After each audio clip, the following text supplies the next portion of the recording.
débuter et voir ce thème qui a été soumis à notre étude durant tout ce mois. Nous allons parler de ce thème qui est intitulé « Domine au milieu de tes ennemis ». Et ce merveilleux thème a été tiré du livre de Psaume. Psaume 110, le verset 2. Psaume 110, le verset 2. Il faut dire que le livre des psaumes, très souvent quand on dit les psaumes ou les cantiques, tout le monde pense à David. On dit les psaumes de David. Psaumes de David. C'est vrai que David a écrit beaucoup de psaumes. Il en a écrit 73 sur les 150. Mais David n'est pas le seul auteur des psaumes. Amen. Aujourd'hui, on va commencer par l'école de dimanche. Alléluia. David n'est pas le seul auteur des psaumes. Il y a Asaph qui a écrit 12 psaumes. Asaph a écrit 12. Les fils de Corée en ont écrit 10. Salomon a écrit 2. Moïse a écrit un psaume.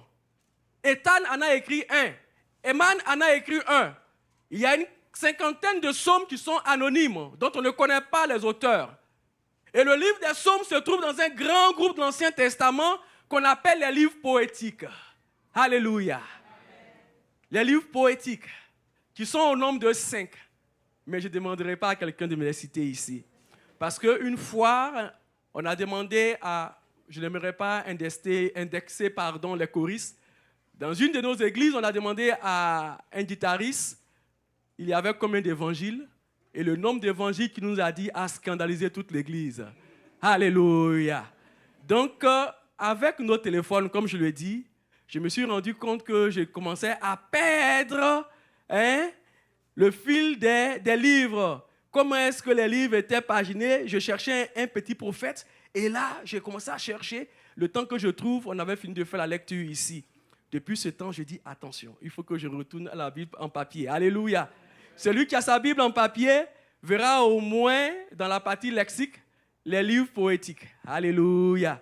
On a Job, on a Psaume, on a Proverbes, on a Cantique des Cantiques, on a Ecclésiaste. Alléluia. Et donc, dans les psaumes, il y a des cantiques, il y a des poèmes. Il y a des enseignements dans les psaumes pour nous instruire à marcher avec Dieu.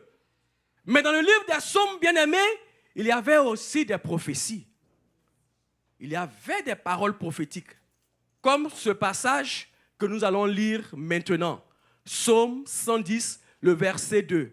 Car ce psaume fait partie des psaumes qui parlent ou qui prophétisent sur Israël. Il est dit ceci. Je commence à partir du verset 1. Psaume de David. Parole de l'Éternel à mon Seigneur. Assieds-toi à ma droite, jusqu'à ce que je fasse de tes ennemis ton marchepied. L'Éternel étendra de Sion le sceptre de ta puissance. Domine au milieu de tes ennemis. Amen. Domine au milieu de tes ennemis. Ce passage vient comme la réponse au psaume 109. Quand nous lisons le psaume 109, nous voyons que David est en train d'exposer ici à Dieu la souffrance du peuple, la souffrance que Israël est en train de vivre. David est en train de dire à Dieu que, tandis que toi, Dieu, on t'aime, ils sont mes adversaires sont autour de moi. Dans le psaume 109, David, pas qu'il se lamente, mais présente à Dieu la situation du peuple de Dieu. Tellement ils sont en train de souffrir. Au verset 19, il dit qu'ils lui servent de vêtements pour se couvrir, de ceinture dont il soit toujours saint. Au verset 21, et toi, Éternel Seigneur, agis en ma faveur à cause de ton nom, car ta bonté est grande. Délivre-moi. David est en train de présenter toutes les différentes situations que Israël est en train de vivre. Et au psaume 110, Dieu par la bouche de David encore, là qui agit comme prophète, il dit que mon Seigneur, mon Dieu, le Seigneur, il dit, l'Éternel dit à mon Seigneur, assieds-toi à ma droite, jusqu'à ce que je fasse de tes ennemis tes marchepieds. Et dans ce passage, David était en train d'annoncer parler du Seigneur Jésus. Il ne dit pas le nom Jésus, mais celui qui s'assoit à la droite du Père et dont les ennemis seront le marchepied n'était autre que le Messie qui devait venir.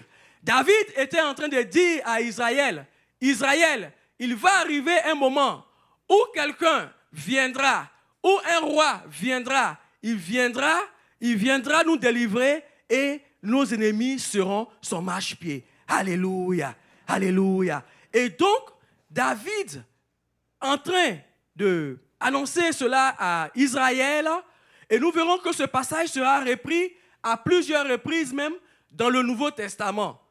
L'apôtre Pierre, dans sa première prédication, quand le Saint-Esprit va descendre sur les apôtres et que Pierre va prendre la parole, nous verrons dans le livre des Actes des Apôtres, dans Actes chapitre 2, le verset 34 à 36, que Pierre même dira, car David n'est point monté au ciel.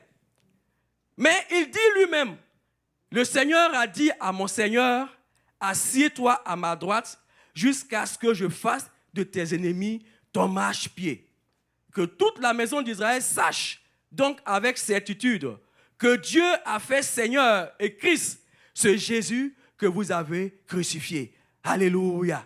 Donc Pierre va le dire, mais il ne sera pas le seul. Beaucoup d'apôtres, dans leur prédication, diront à Israël, souvenez-vous que David avait prononcé cette parole, que le Seigneur, assis à la droite de notre Dieu, c'est le Christ que vous avez crucifié, ce Christ que vous avez tué. Alléluia. Et donc cette parole était une prophétie pour Israël. Mais ce qui est intéressant, et la chose qui me plaît, c'est que la Bible dit que Dieu, toute parole est inspirée de Dieu. Toute parole est utile pour enseigner. Que toute parole est utile pour convaincre. Que toute parole est utile pour corriger. Alléluia. Et donc Dieu, ce matin, veut s'adresser à un peuple. Ce matin, ce passage ne s'adresse plus à Israël pour lui dire que tu souffres, tu traverses des moments difficiles, mais il y a une délivrance qui va venir, où il y a un libérateur qui viendra. Mais ce passage s'adresse à une autre type ou une autre personne qui est Israël, un autre type d'Israël qui n'est que toi et moi. Alléluia. Et donc cette parole, certainement, viendra pour instruire. Certainement qu'elle viendra pour corriger. Certainement qu'elle viendra pour nous mettre sur le droit chemin. Alléluia. Alléluia. Donc, cette parole ce matin, chacun doit la prendre comme pour elle-même. Domine au milieu de tes ennemis. Alors chacun va se dire, je dois dominer au milieu de mes ennemis. Je dois dominer. Si Dieu dit de dominer au milieu de mes ennemis, je dois dominer. Alléluia. Mais nous commencerons d'abord par la définition de dominer. Que signifie dominer? J'ai regardé dans le dictionnaire Larousse et le premier terme, ou la première définition que j'ai eue, dominer, c'est être le maître d'un territoire. C'est exercer sur ce territoire sa souveraineté pleine et entière. Et donc, quelqu'un qui arrive, qui occupe un territoire, et ce territoire-là, il en fait sien, et ce territoire, il domine. Il peut imposer les impôts. Il peut imposer tout ce qu'il veut sur ce territoire. Dominer aussi, c'est exercer sur quelqu'un un ascendant, une influence, lui imposer sa volonté. Alors, quelqu'un peut venir et voir une autre personne qu'elle estime entre griffes inférieures ou elle pense qu'elle a la capacité ou que cette personne ne peut pas tenir en face d'elle. Alors, elle domine cette personne-là. Et je me souviens très bien quand nous étions encore tout petits au lycée, il y avait des grands frères qui dominaient sur nous, qui étions comme ici on dit secondaire 1. Voilà, nous on était comme en secondaire 1, mais il y avait ces grands frères qui pouvaient t'appeler « Oh, viens ici toi !» Et si tu as ton pain, il était capable de couper un peu, prendre la moitié et puis il te donne l'autre moitié. Mais tu ne peux pas parler parce qu'il domine sur toi. C'est les grands du lycée. Tu ne peux pas parler. Ça, c'est en Afrique, ce n'est pas ici. Tu ne peux pas parler. Il dominait sur les plus jeunes. Alléluia.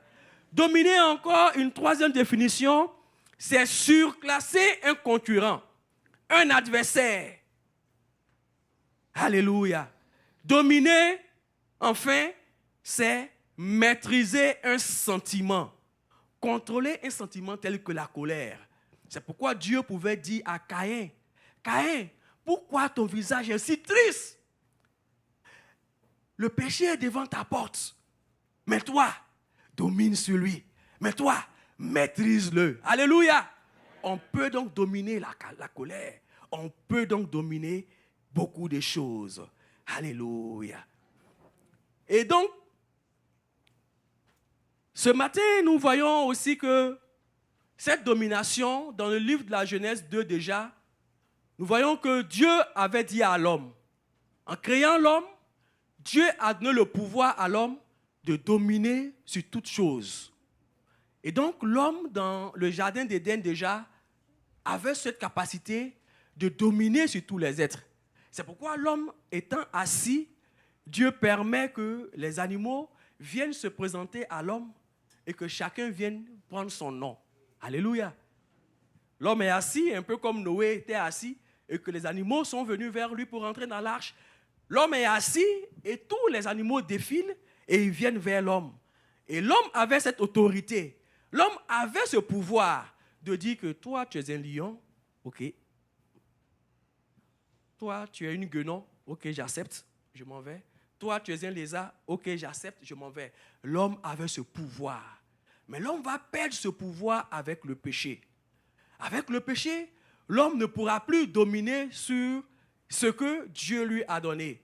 Mais malheureusement pour l'homme, ou heureusement aussi, il y a un adversaire sur cette terre qui, certes, est esprit, qui, certes, est dominateur, qui, certes, est venu pour dominer, pour posséder le monde, mais qui a des limites. Alléluia. Cet adversaire n'est autre que le diable, qui est sur cette terre, qui descendra sur cette terre après sa déchéance pour posséder le monde.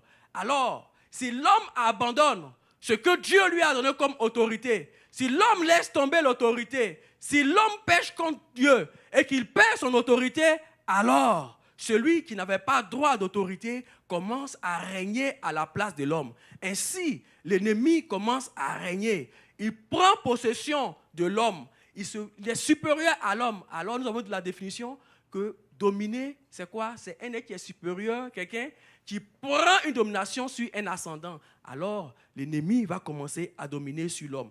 Et l'homme va perdre cette autorité. L'homme va être à la merci de l'ennemi. Tu commences à le manipuler. Tu commences à l'amener là où il veut. Tu commences à faire de lui ce qu'il veut. Alléluia. Alléluia. Mais nous bénissons le Seigneur. Parce que la volonté du Seigneur est que nous puissions récupérer cette autorité et que nous puissions toujours dominer.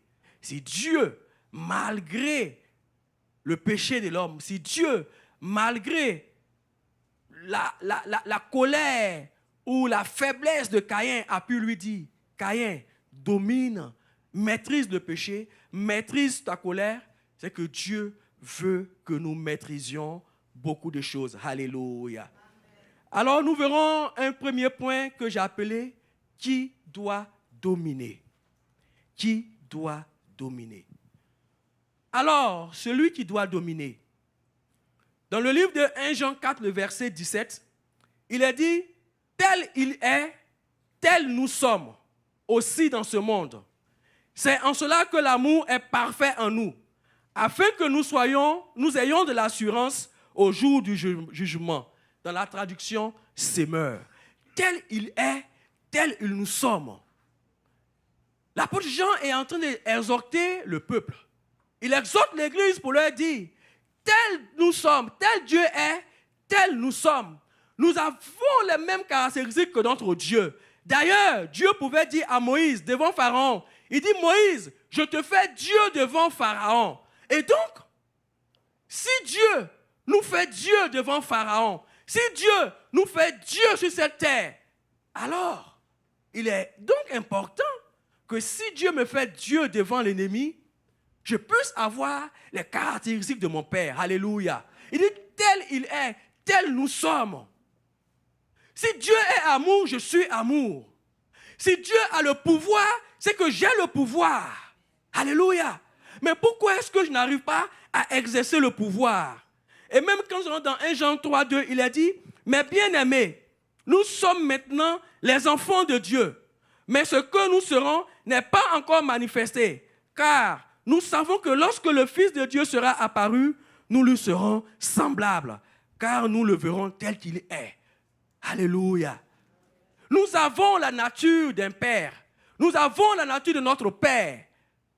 Cette nature sera révélée quand il viendra. Mais celui qui a le Seigneur doit savoir qu'il a la nature du Seigneur. Et donc, qui doit dominer? C'est celui qui a la nature de Dieu qui peut dominer. C'est celui qui a la nature de Dieu qui peut aujourd'hui récupérer cette autorité que l'homme a perdue avec le péché. Alléluia.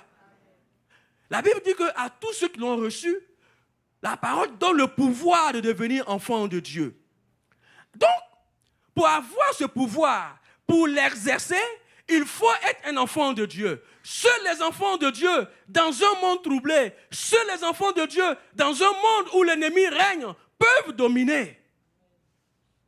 On ne peut pas dominer en allant à l'église.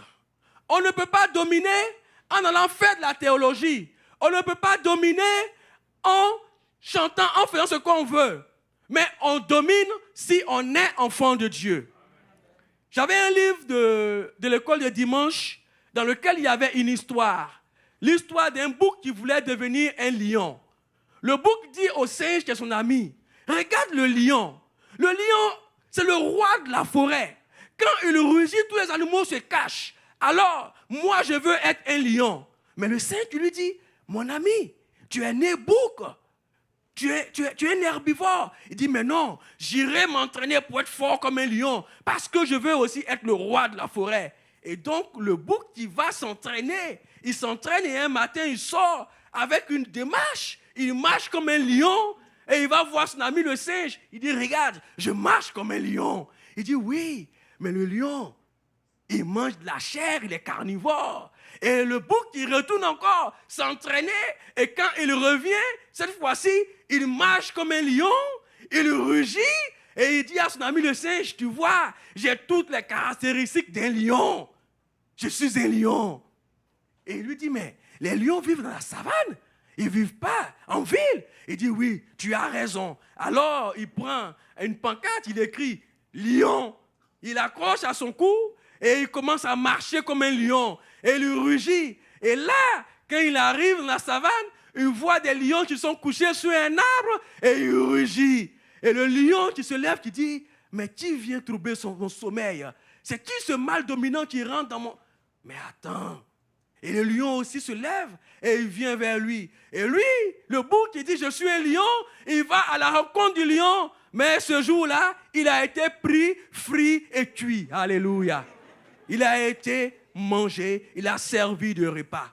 On est lion, mais on ne devient pas lion. On est lion, on est dominateur. Tu es enfant de Dieu, tu es né de nouveau, tu seras dominateur. Et tu domineras au milieu de tes ennemis. Alléluia. On n'apprend pas à être dominateur. On n'apprend pas à être dominateur. On n'apprend pas à être chrétien. Mais on est chrétien. Et cela, ce n'est pas l'esprit. C'est Dieu qui nous fait grâce. Cette faveur imméritée. Ces choses dont ces choses qu'on ne mérite pas, mais Dieu nous donne. Et il change notre nature. Et c'est pourquoi la Bible dit, tel il est, tel nous sommes. Alléluia. Alléluia. Il n'y a pas longtemps de cela, j'ai une collègue au travail. Elle m'appelle Chef Joël. Et je ne sais pas de quoi on parlait. Elle m'a dit, Chef Joël, ne me provoque pas. J'ai dit, mais qu'est-ce que j'ai dit de mal? Elle dit, Chef Joël, je dis, ne me provoque pas. Et au moment où on parlait, elle dit, je suis une sorcière. Et donc, une autre collègue était là, elle m'a dit, non, elle a dit, non, tu n'es pas une sorcière. Parce que les sorciers, généralement, cachent. Ils ne disent pas qu'ils sont sorciers. Elle dit, si, je suis une sorcière. Je suis une sorcière. Et là, elle dit, chef Joël, arrête de me provoquer. Je lui ai dit que tu es désactivé. C'est ce que j'ai dit, tu es désactivé. Et puis, quelque temps après, on se voit parce qu'elle n'est pas régulière, elle va ailleurs, après elle revient. Dès qu'on s'est vu, j'ai commencé à sourire. Elle dit, chef Joël, tu as commencé encore. Tu as commencé encore. Je dis, tu es désactivé. Elle dit, si tu continues, je vais appeler au village. Je lui ai dit, mais et toi-même? Elle dit, moi je sais que je ne peux rien, mais il faut que j'appelle au village. A-t-elle essayé quelque chose? Je ne sais pas. Seul le Seigneur le sait. Mais une chose est sûre, elle m'a avoué. Elle a avoué devant tous qu'elle est sorcière. Mais elle m'a dit, je ne peux pas. Il faudrait que j'appelle du renfort. Alléluia! Je lui ai dit, les renforts ne pourront pas traverser la mer. Elle dit, chef Joël, ne me provoque pas. Elle est partie. Je sais ce qu'on va se retrouver. Mais je sais une chose. Tel mon Dieu est, tel je suis. Alléluia! C'est la raison pour laquelle, même quand elle m'a avoué qu'elle est sorcière, je n'ai pas tremblé. Combien de chrétiens aujourd'hui ont peur, même au téléphone, de parler à leurs parents? Ils appellent chez eux. On dit, il y a telle plante, tel oncle qui est là. Je ne veux même pas lui parler parce que c'est un sorcier. Il est capable de m'envoûter, même dans le téléphone. Alléluia. Alléluia. Ici, on est loin, certes. Mais parfois, dans nos pays, dans la même ville, tu perds un parent, tu ne vas pas parce que tu as peur qu'on te bouffe. Quel est ce chrétien qui a peur? Parce qu'il ne domine pas. Parce que quand il se regarde, il sait qu'il n'a aucune autorité. Il n'a aucune autorité. Il a perdu son autorité. La peur l'envahit. Alléluia. Alléluia. C'est pourquoi il habite quelque part. Il apprend qu'il y a des réseaux chrétiens, des mystiques qui habitent à côté. Ah, on dit, dans notre secteur là, il y a ceux-là qui habitent là. C'est eux qui doivent dire, il y a un chrétien qui habite ici. Et non pas toi de dire, il y a des réseaux chrétiens qui habitent ici. Alléluia. Dans cette bâtisse, je pense qu'il y a des quoi, qui sont en haut ici. C'est à eux de dire qu'il y a des chrétiens qui sont au sous-sol. C'est à eux de dire qu'il y a des chrétiens au sous-sol, qu'il y a un feu qui sort du sous-sol et qu'on ne peut pas tenir. C'est à nous de déménager, à eux de déménager et non pas nous. Alléluia. Parce que nous avons l'autorité. Parce que nous avons l'autorité. Et cette autorité vient de notre Père. Cette autorité vient de Dieu. Alléluia. Alléluia. Nous irons très rapidement pour voir un autre point que j'ai intitulé « Pourquoi dominer ?» Et pourquoi dominer? On ne sera pas long, nous l'avons vu depuis 2 dimanches avec le pasteur Nathalie qui nous a enseigné dans le livre de Psaume 68, le verset 29. « Ton Dieu ordonne que tu sois puissant. » Il dit, tu as perdu l'autorité que je t'ai donnée. Ce n'est pas grave, mais je te recommande, je t'ordonne que tu sois puissant. Là où tu habites, que tu sois puissant. Là où tu travailles, que tu sois puissant. Alléluia. Même dans ta famille, que tu sois puissant. Dans ton église, que tu sois puissant. Alléluia. Alléluia. Logiquement, si nous sommes en train de prier, qu'il y a une manifestation, on ne devrait même pas avoir peur de dire, on va appeler quelqu'un d'autre pour venir prier. Je me souviens, je ne vais pas rentrer dans les témoignages encore. C'était des choses extraordinaires que je ne dis pas que j'ai vécu cela. Et ma prière est que ces choses-là, on puisse les vivre ici. Quand nous sommes réunis comme ça en train de prier, les païens qui habitaient en face ne pouvaient pas passer sur la route devant l'église. Les gens tombaient. Les gens tombaient. Il y avait une certaine gloire. Les gens tombent. Les gens restent derrière le côté de la route pour nous regarder. Mais c'est qui ceux-là? Ils ne peuvent pas s'approcher. Ils s'approchent. L'esprit le prend. Il vient tomber devant nous. C'était extraordinaire. Mais notre Dieu n'a pas changé. La Bible dit le même hier, aujourd'hui et éternellement, et il ordonne que nous soyons puissants. Ma prière est que les voisins changent de trajectoire, changent de route. Parce qu'il arrive des fois qu'on vient frapper ici, toquer, pour demander où est le bar le plus proche. Dieu ordonne que nous soyons puissants. Que celui qui arrive pour nous demander le bar le plus proche, qu'il rencontre le Seigneur. Alléluia. Alléluia. Mais la Bible nous dit aussi que le Seigneur Jésus nous a donné le pouvoir de marcher sur toute puissance. Sur la puissance de l'ennemi. Il nous a donné le pouvoir. Donc Dieu veut que nous puissions dominer. Parce que Dieu l'ordonne, mais il nous donne aussi le pouvoir. Alléluia. Alléluia. L'autre point que nous allons voir, c'est comment exercer le pouvoir de dominer. C'est vrai que Dieu ordonne que nous puissions dominer. Mais comment est-ce que nous pouvons exercer ce pouvoir? Est-ce que quand je marche dans les rues, je dois dire, oh, tous les mystiques, je suis là, venez.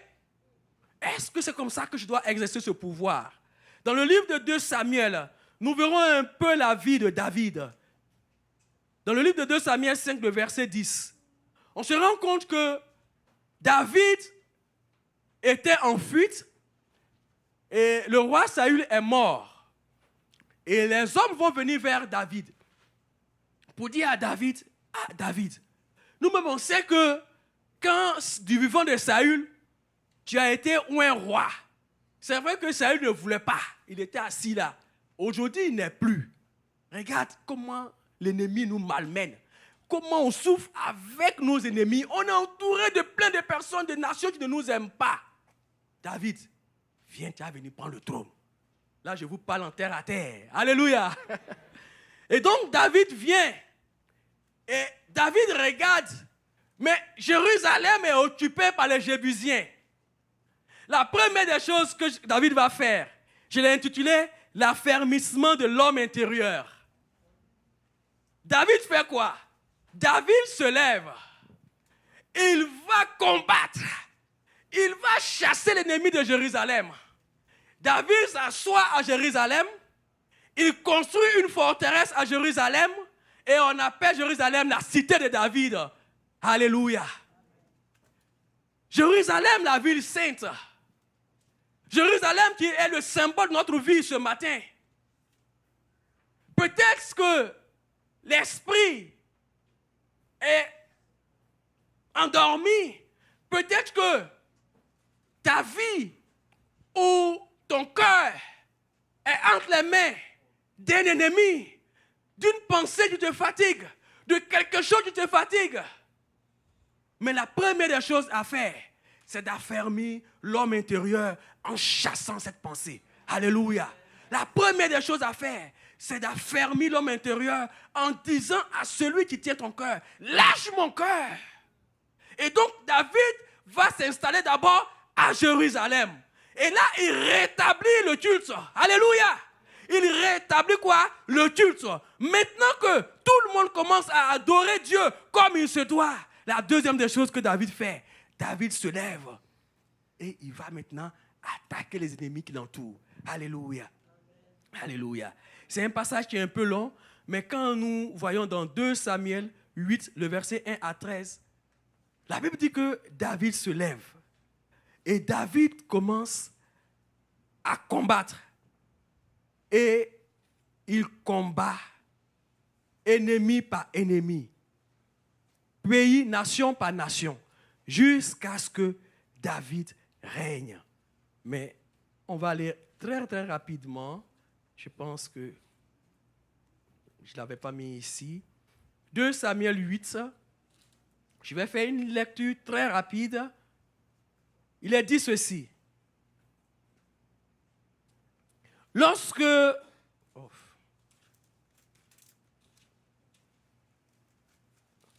2 Samuel, le chapitre 8, à partir du verset 1. Après cela, David battit les Philistins et les humilia. Et il enleva la main des Philistins, de la main des Philistins les reines de leur capitale. Il battit les Moabites Et il les mesura avec un cordeau en les faisant coucher par terre. Il en mesura 2 cordeaux pour les livrer à la mort et un plein cordeau pour leur laisser la vie. Les Moabites furent assujettis à David et ils lui payaient un tribut. David bâtit Éda-Dézer, fils de Rehob, roi de Soba, lorsqu'il alla rétablir la domination sur le peuple de l'Euphrate. David lui prit 1700 cavaliers et 20 000 hommes de pied. Il coupa les jarrets à tous les chevaux de trait et ne conserva que 100 attelages. Les Syriens de Damas vinrent au secours d'Hadad-Dézer, roi de Soba, et David bâtit 22 000 Syriens. David mit des garnisons dans la Syrie de Damas, et les Syriens furent assujettis à David, et ils lui payaient un tribut. L'Éternel protégea David partout. Lorsque nous lisons jusqu'au verset 13, nous voyons que David, après avoir pris Jérusalem, après s'être affermi, après avoir bâti les murailles, David n'est pas resté. Il a commencé à combattre tous ceux qui entouraient Israël, tous ceux qui les menaient la vie dure. David a commencé à les combattre parce que l'intérieur était fortifié, parce que le culte était là, le culte était célébré et Dieu était avec lui. Avec cette onction, avec cette puissance, David avait la capacité de pouvoir battre l'ennemi. Là où Saül avait échoué, David lui consultait l'Éternel et il avançait. Et quand il bat un peuple, il l'assujettit, il le domine. Quand il bat un peuple, il lui impose l'impôt. Quand il bat un peuple, il lui prend ce qu'il a de plus précieux. Alléluia.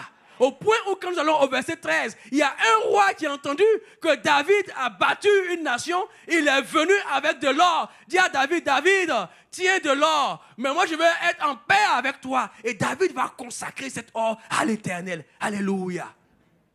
Alléluia. Il faut engager le combat avec l'ennemi. Très souvent, le pasteur le dit ici que le diable n'est pas notre ami. Qu'on le veuille ou pas, qu'on dise que non, moi je reste dans mon coin, le diable est dans son coin, il viendra nous attaquer. Il est un lion rugissant, dit la Bible. Il cherche qui dévorer. Il tourne, il ne se lasse pas de tourner. Alors, la meilleure façon de se défendre, c'est d'attaquer. Alléluia, alléluia. Si tu laisses l'ennemi, si tu vois qu'une pensée commence à t'envahir, tu vois qu'un sentiment commence à t'envahir, tu vois que quelque chose que tu dominais hier, quelque chose que tu reprouvais hier, aujourd'hui tu commences à l'accepter, alors engage le combat. Engage le combat. C'est l'ennemi, les ennemis qui t'entourent. Tu commences à venir, tu cherches une brèche pour pouvoir régner à Jérusalem. Mais ne laisse pas Jérusalem entre les mains des Jébusiens. Ne laisse pas Jérusalem entre les mains des Jébusiens. Chasse les Jébusiens. Installe-toi à Jérusalem. Mets tes forteresses. Rétablis le culte. Et tu verras la gloire de Dieu. Alléluia. Alléluia. Alléluia. Nous verrons aussi que pour pouvoir dominer, il faudra rester fidèle à Dieu. Parfois, l'ennemi n'est pas loin. David a eu beaucoup d'ennemis. C'est vrai, Israël a connu des ennemis tout autour. Mais il y a eu même son fils Absalom, qui était un ennemi interne. Absalom, son fils. Alléluia. Parfois, il y a des choses ou des situations qui sont très proches de nous, qui constituent même l'ennemi le plus dangereux, auquel on ne prend pas garde. Mais dans toutes choses, il faut rester fidèle. Joseph a eu des ennemis qui étaient ses parents, qui étaient ses frères. Ses propres frères se sont levés contre lui. Ils l'ont vendu comme esclave.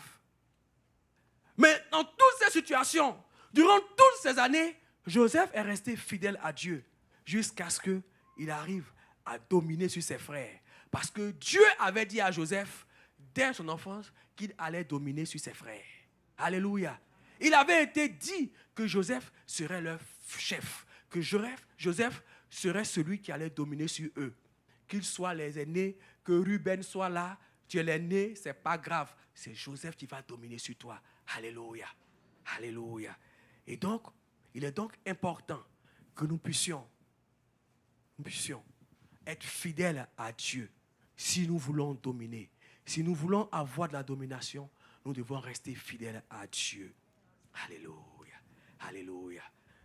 Et donc, le dernier point, je l'ai appelé nos adversaires. Et bien aimés, sachez que nos adversaires sont nombreux. Nos adversaires sont nombreux. Ils sont de différents types. Ils sont de différentes natures. Et nous pouvons les identifier. Et si nous avons le discernement, nous pouvons l'identifier. Nous savons que le diable est notre adversaire. Nous savons que la chair est aussi un de nos adversaires. Lorsque nous voulons marcher avec le Seigneur, lorsqu'on veut aller avec lui, parfois la chair veut te retenir en arrière. Paul même pouvait dire, qui me délivrera de ce corps mortel, misérable que je suis? Je veux faire le bien, mais il y a un mal, il y a le mal qui me retient, le mal est encore en moi. Alléluia. Parfois, il faut savoir l'assujettir, cette chair. Pas parfois, mais il faut savoir l'assujettir. Il faut savoir la dominer. Alléluia. Alléluia. Mais les ennemis peuvent aussi des situations difficiles qu'on vit, comme la maladie, comme beaucoup de choses qui sont là, rien que pour nous fatiguer, rien que pour nous empêcher d'adorer Dieu. Parfois, tu es dans un milieu, tu ne comprends pas ce qui se passe, mais tout le monde se lie contre toi. Tu as l'impression que, mais qu'est-ce que j'ai fait? Tu n'arrives pas à comprendre. Parce que l'ennemi veut te nuire, veut nuire peut-être à sa situation financière, veut nuire à ton travail. Parfois, tu perds le travail sans comprendre. Mais lève-toi, bien-aimé. Identifie l'ennemi. Chasse-le de là où il est. Engage le combat. Engage le combat. Et alors, Dieu ordonne que tu domines. Dieu ordonne que tu sois vainqueur. Et tu verras que tu seras vainqueur sur cet ennemi. Alors, bien-aimé, ce matin, voici un peu la parole que le Seigneur a mise sur mon cœur pour pouvoir introduire ce thème qui est domine au milieu de tes ennemis. Hier, cette parole était une prophétie pour Israël. Mais aujourd'hui, cette parole, certainement, peut être une prophétie pour toi, pour moi. Cette parole peut être aussi une prophétie pour l'Église. Mais cette parole, nous devons la prendre comme une parole qui s'adresse à nous. Ma prière est que chacun puisse identifier l'ennemi. Ma prière est que chacun puisse prendre possession de Jérusalem, de son homme intérieur. Ma prière est que chacun puisse fortifier son homme intérieur. Et ma prière est que chacun puisse vivre Psaume 68 qui dit « Dieu ordonne que tu sois puissant et que nous manifestions la puissance et l'autorité de Dieu dans notre vie et dans tous les domaines de notre vie. » Ce matin, que le Seigneur nous bénisse et que sa grâce soit sur nous. Ensemble, je vais inviter le peuple de Dieu à baisser la tête et à fermer les yeux et nous allons prier le Seigneur. Nous allons prier juste le Seigneur, juste 5 minutes pour prier le Seigneur, bien-aimé. Juste 5 minutes pour prier le Seigneur. La Bible dit que domine au milieu de tes ennemis. Domine au milieu de tes ennemis. Je vais te demander, bien-aimé, identifie, est-ce qu'il y a des ennemis qui sont à ta porte? À Caïn, Dieu a dit, l'ennemi qui est à ta porte, il s'appelle le péché. Il est couché devant la porte. Mais toi, Caïn, domine sur lui, maîtrise-le. Quel est l'ennemi qui est à ta porte? Quel est l'ennemi qui est à la fenêtre? Quel est l'ennemi qui t'entoure? Quel est l'ennemi qui a pris possession de Jérusalem? Est-ce que Jérusalem est envahie par des Jébusiens? S'il y en a, dans le nom de Jésus, chasse-les. S'il y en a, dans le nom de Jésus, demande-les de partir. Ensemble, élevons la voix et prions l'Éternel. Je prie au nom de Jésus. Je prie ce matin notre Père et notre Dieu pour te recommander ton peuple, de recommander ce moment à notre Père. Je prie, Roi des rois. Je prie, toi l'alpha, l'oméga. Je prie, Éternel des armées, afin que notre Père et notre Dieu, dans ton amour et dans ta grâce, tu nous fasses notre Père et notre Dieu. Vois ta gloire. Nous voulons notre Père et notre Dieu, comme tu l'as dit dans ta parole. Nous voulons exercer telle autorité que tu nous as donnée. Nous voulons dominer notre Père et notre Dieu, parce que tu as fait de nous tes enfants. Nous voulons être des dominateurs, parce que notre Père et notre Dieu, tu as fait de nous des vainqueurs. Ce matin, notre Père et notre Dieu, mon frère et ma soeur ici présents, voulons notre Père et notre Roi saisir le Père de victoire. Saisis le Père de victoire. Saisis le Père de victoire. Et marcher contre les Jébusiens. Marcher contre les Ammonites. Marcher contre les Syriens. Marcher contre les ennemis qui nous environnent. Et les tailler en pièces. Les chasser. Les repousser. Parce que Dieu Tout-Puissant, nous avons le pouvoir de régner. Nous avons le pouvoir de régner. Nous avons le pouvoir de dominer. Nous avons le pouvoir de vaincre. Nous avons le pouvoir, oh Dieu de gloire, de remporter la victoire. Nous voulons assujettir l'ennemi. Nous voulons assujettir l'ennemi.